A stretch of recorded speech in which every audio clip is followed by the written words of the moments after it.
sasampa ng kaso ang dapat masampa ng kaso. Walang sisinuhin, walang malapit sa puso, walang kaalyado, kung sino man ang involved dito, sasampa ng kaso.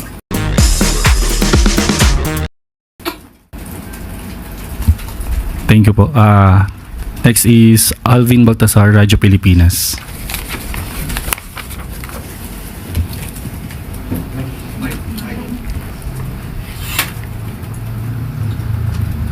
Yusek, good morning po. Yusek, meron po ba tayong timeline para masampahan na finally ng kaso yung mga taong involved dito sa flood control project sa Anomaly? Para makapag-request na rin tayo ng whole departure order kung sakasakali man doon sa mga taong sangkot at hindi makalabas ng bansa.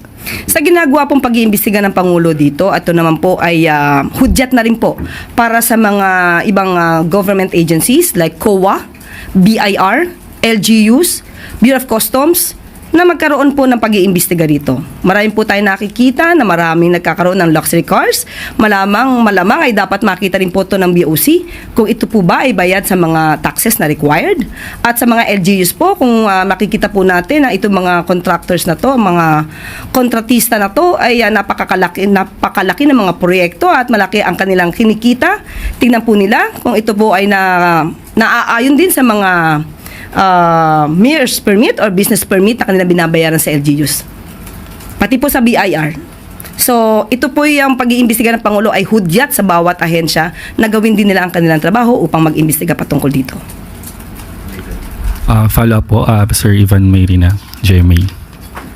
Yusek, related po doon sa binanggit ninyo in opening this briefing. You said that the President ordered a lifestyle check amid investigation. Can you tell us more about this? Sino ho ang saklaw nitong lifestyle check na ito? Unang-una po, hindi po natin makakaila na mayroong mga DPWH officials na sinasabing involved at malamang ay magsimula sila doon. So far, ang nababanggit na ho ng Pangulo, mga kontrata, mga contractors, of course, officers or officials of the Department of Public Works and Highways. Pero wala pa ho siya napapangalanan na politiko. Kongresista, senador, o kung sino mang posibleng involved dito sa mga proyektong ito. Is the President getting there? Mangyayari po kaya ito? Definitely. Sinabi naman din po ng Pangulo na hindi ito titigilan at tatapusin niya to bago siya matapos ang termino. Panghuli po, nabanggit ng Pangulo mismo sa kanyang bibig nanggaling, I am getting very angry with what I'm discovering about all these flood control projects. Ano hong ibig sabihin kaya nito? What can the public expect to come out of this anger? Magdidimanda po talaga sa sampa ng kaso ang dapat masampa ng kaso. Walang sisinuhin, walang malapit sa puso, walang kaalyado, kung sino man ang involved dito, sasampa ng kaso. Thank you. Thank you. Follow-up question, Maricel Halili, TV5. Ma'am, on lifestyle check po, who will lead the lifestyle check? Sa bawat ahensya, meron naman po na pwedeng magkaroon ng lifestyle check. Ang ombudsman pwedeng mag-initiate. Ang BIR pwedeng mag-inspect, magkaroon ng lifestyle check. Sa bawat ahensya na may sakop sa kanya, DPWH, pwede rin po. So yun po, kung sino po yung may ahensya na dapat magkaroon ng pag-lifestyle check, gawin po nila. Although magsisimula po sa DPWH, pero will this cover all departments po under executive? Lahat na may involved patungkol muna sa flood control projects na maanomalya. Salamat po. Thank you. One last follow-up, Alexis Romero. Yusek, so it will cover everyone. But given na may mga nagsasabing yung corruption is deeply entrenched within the bureaucracy, how do we ensure the independence of such investigations considering na sabi ninyo, each agency will conduct its own? Nagsalita na po kasi ang Pangulo. So dapat ang bawat ahensya ay tumupad sa kanilang tungkulin. Asahan po natin dapat at bigyan po din natin sila ng karampatang tiwala. At kapag pinakita din tayong anomalya sa kanilang pag-iimbestiga, magiging questionable rin po ang kanilang pagtatrabaho at malamang masama rin sila sa pag-iimbestiga. So you can guarantee that this will be independent and it will not be partisan? Definitely. Salamat po. Maraming salamat po. Para po sa susunod na katanungan, Ana Badjo, GMA News Online. Morning, ma'am. Ma'am, kamustahin lang po namin yung level of trust and confidence ni Presidente kay Secretary Bonoan given ng mga developments sa flood control probe. Buo pa rin po ba yung kumpiyansa ng Presidente kay Secretary? Sa ngayon, wala naman po nababanggit na anuman ng Pangulo. So kung meron man magiging aksyon patungkol kay Secretary Bonoan, hintayin na lamang po natin. Pero so, as of the moment, nandiyan pa rin po ang trust niya. Ma'am, yung nabanggit ni former DPWH Secretary Singson na nakatanggap siya ng fillers from the palace para bumalik sa DPWH as Secretary. Confirm po ba na may ganito pong fillers ang palace, ma'am? Sa ngayon po ay itatanong po natin, bibigyan ko po kayo ng detalye patungkol po dyan. Thank you, ma'am. Thank you. Clay Perdilla, PTB4. Good morning po, Yusek. Yusek, can you confirm the revelations of Kong Ridon that ghost and substandard projects in Bulacan and in Benguet were included in the NEP, possibly making DPWH sole responsible for this? How did the President confront Secretary Bonoan at ano po yung naging response niya? Kung yun naman po ay a priority project at naaayon sa NEP, mas accountability is stricter. Mas lalo itong tututukan ng Pangulo. Pero ito man po ay nasa NEP o parte ng insertions at proyekto ng ibang mga politiko, hindi po nangangahulugan na hindi imbestigahan. Lahat po yan, pantay-pantay na imbestigahan. Tristan Odalo, Newswatch Plus. Hi Yusek, on another topic lang po. Yung legal counsel ni former President Rodrigo Duterte, si Nicholas Kaufman, na-interview po siya and sinabi niya na he is asking na makapag-usap with the Philippine government and said, I want to negotiate the former president's return now to the Philippines. Will Malacanang even open its doors to this request of Mr. Kaufman? Wala pa pong request kami natatanggap.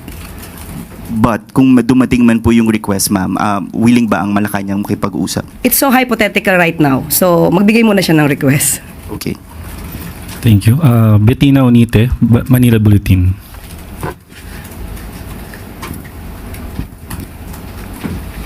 Good morning po, Yusek. May we get the palace reaction lang po on the call of Tindig Kalikasan to also include yung mga provincial officials po ng Bulacan on the investigation of failed flood control projects sa probinsya po. Thank you.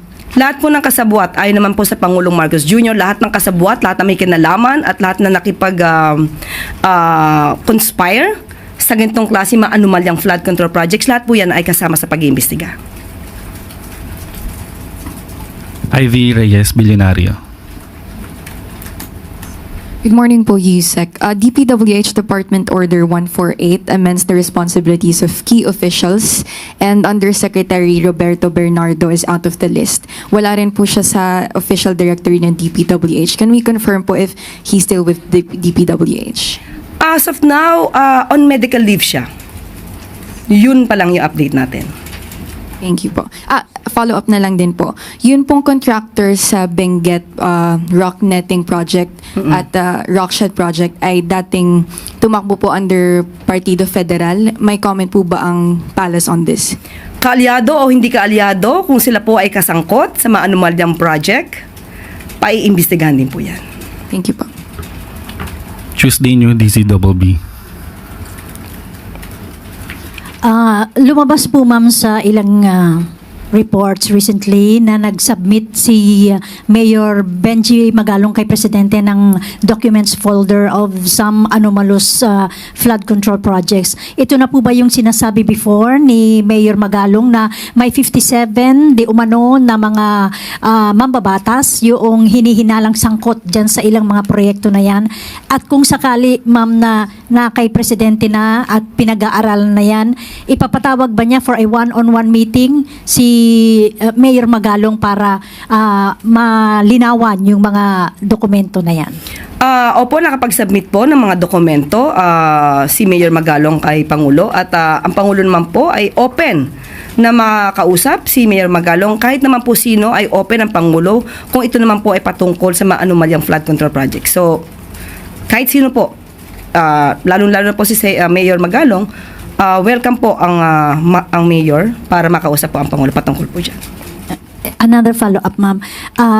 Just today, ma'am, may statement si Senador Panfilo Lacson na masakit man daw niyang sabihin, pero dinescribe po niya ang DPWH as one big criminal syndicate ngayon dahil doon sa mga anomalous flood control projects. Ano po ba ang pwedeng gawin ng palasyo para yung ganitong image sa DPWH na laging nadidikdik ay mawala naman sa isip ng publiko? Opo, kaya nga po hindi nagbabanggit agad ang Pangulo kung sino man agad ang involved dito dahil ayaw niya pong makasagasa ng mga inosenteng tao na hindi man involved. Kung yan po ang pananaw ni Senator Lacson, tandaan po natin hindi naman po lahat ng tao sa DPWH ay maaaring involved. At katulad ng ginagawa po ng Pangulong Marcos Jr., pinapaimbestigahan niya po lahat para po malinis at maiayos kung ano po ang naging pagkakamali sa mga maanumalyang flood control projects.